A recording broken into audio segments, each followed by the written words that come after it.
முருங்கைக்கீரை போண்டா தான் செய்ய போகிறோம். அதுக்கு ஒரு 2 வெங்காயம் எடுத்துருக்கேன். நல்லா ஒரு 2 கைப்பிடி கீரை.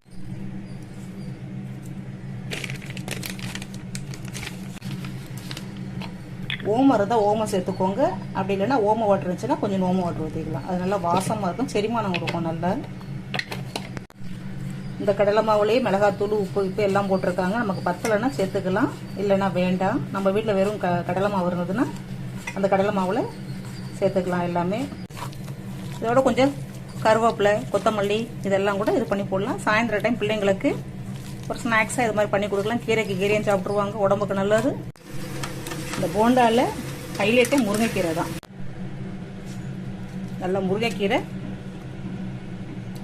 போண்டா. வரைக்கலாயம் இது போல் இது பண்ண டீ காஃபி கேட்க மாட்டாங்க, வரைக்கலாயம் தான் கேட்பாங்க. நல்லா இஞ்சி தட்டி போட்டு வெல்லம் போட்டு இல்லை நாட்டு சக்கரை போட்டு கேட்பாங்க. இதுதான் சாப்பிடுவாங்க.